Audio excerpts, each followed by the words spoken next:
Hello दोस्तों, मेरा नाम उत्कर्ष है। यह बात उस समय की है जब मैं 10 साल का था।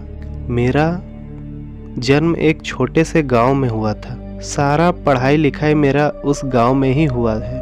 हमारा स्कूल उस गांव से काफ़ी दूर हुआ करता था और मैं और मेरा एक दोस्त किशोर, हम लोग दोनों मिलकर एक साथ उस स्कूल जाया करते थे।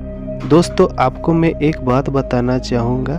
जब हम वो स्कूल जाते थे तो उस स्कूल में जाने से पहले आधे रास्ते में एक हमें नदी पार करना होता था।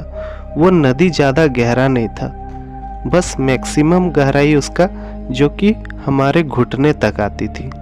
हम जब स्कूल जाते थे तो जब वो नदी पास आती थी तो हम अपना जो पैंट था उसे घुटने तक मोड़ लेते थे ताकि हमारा पैंट गीला ना होए, और उसके बाद नदी को पार करते थे और फिर हम लोग पढ़ाई करने जाते थे। एक वक्त की बात है जब मेरा दोस्त बीमार पड़ गया और मुझे उस दिन अकेले ही स्कूल जाना था, तो मैं अकेले ही चल पड़ा। मैं ऐसे ही जा रहा था, जाते जाते फिर उस नदी तक पहुंचा। मैं जैसा कि अक्सर क्या करता था, अपने पैंट को आधा मोड़ा घुटने से ऊपर तक ताकि मेरा पैंट गीला ना हो। उसके बाद मैं नदी को पार करने लगा।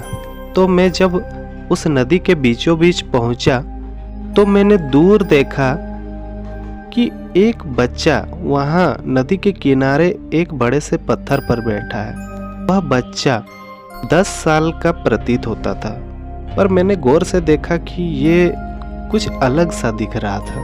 थोड़ी देर गौर से देखने पर पता चला कि वो हरे कलर का था, थोड़ा अजीब सा बंदर की तरह दिख रहा था।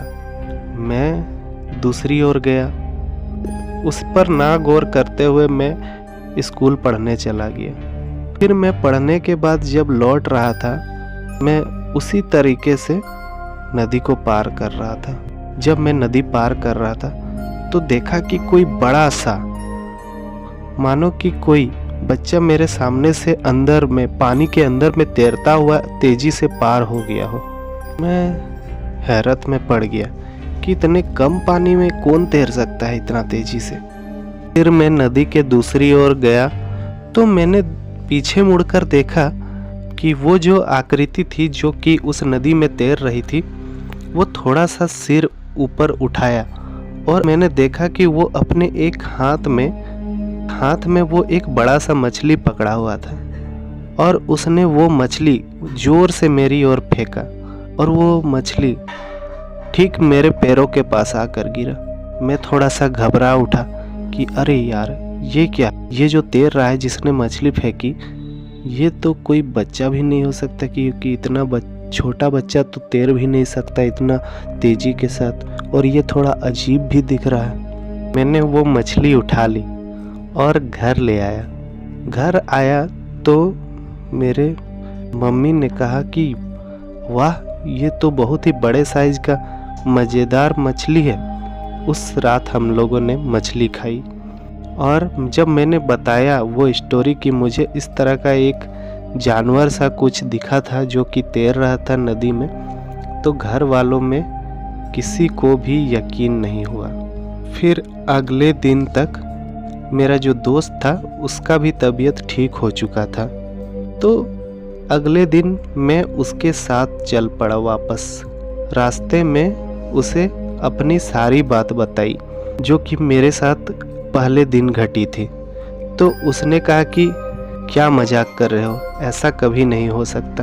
फिर हम लोग स्कूल की ओर ऐसे ही हंसी मजाक करते हुए चल पड़े, पर मेरे मन में पिछले दिन हुए उस घटना का विचार बार बार दिमाग में दौड़ रहा था। जब हम लोग वापस उस नदी तक पहुँचे, पैर को मोड़ करके उस नदी को पार कर रहे थे, तो जैसे ही हम लोगों ने नदी को पार किया, हमने फिर से उस अजीब से बंदर की तरह दिखने वाले जीव को देखा जो कि उसी बड़े से पत्थर में बैठा हुआ था।